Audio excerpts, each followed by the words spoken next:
Slogan, panchayat অফিসে তালা আর প্রধানকে উপপ্রধানকে লক্ষ্য করে ডিম বৃষ্টি। দুর্গাপুরের কাকসায় কি হচ্ছে এটা? পরিষেবা না পেয়ে ফুঁসছে গোপালপুরের মানুষ। মঙ্গলবার উত্তপ্ত হয়ে উঠল কাকসার গোপালপুর গ্রাম পঞ্চায়েত। অভিযোগ একটাই, পঞ্চায়েত গিয়েও মিলছে না পরিষেবা। সরকারি প্রকল্পের সুবিধা দেওয়া হচ্ছে নাকি শুধু দল দেখে?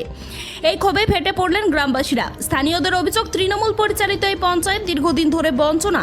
এলাকার রাস্তাঘাট বেহাল, বর্ষায় ক্ষতিগ্রস্তদের ত্রিপল মিলছে না, অন্নপূর্ণা যোজনার ফর্ম পর্যন্ত জমা নেওয়া হচ্ছে না, আর রাজ্যের অন্যান্য প্রকল্প সেগুলো নাকি শুধু তৃণমূলের লোকদের জন্যই। আমরা কোনো পঞ্চায়েতে কোনো সুযোগ সুবিধা আমরা পাচ্ছি না। আমাদের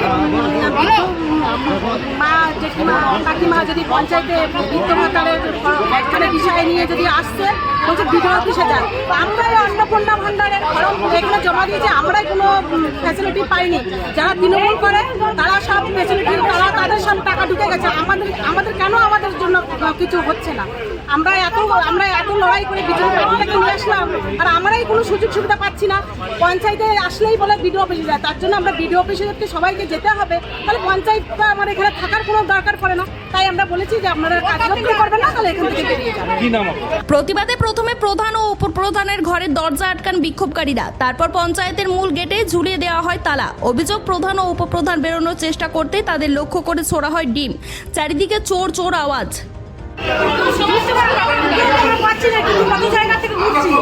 এখানে বলছে ওখানে যান, ওখানে বলছে কোনো তো কাজ হচ্ছে না, কিছু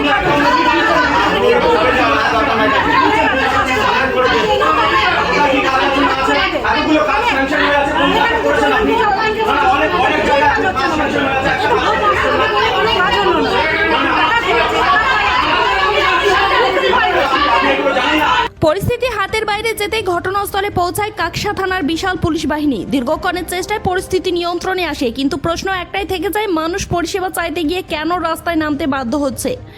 প্রশাসন কি ব্যবস্থা নেয় এখন সেটাই দেখার। আপনার এলাকার পঞ্চায়েতের অবস্থা কি? কমেন্টে জানান। ভিডিওটি ভালো লাগলে লাইক করুন, আর এরকম গ্রাউন্ড রিপোর্ট পেতে ননস্টপ এক্সপ্রেস চ্যানেল সাবস্ক্রাইব করে বেল আইকনটি প্রেস করুন। দেখা হচ্ছে পরের ভিডিওতে।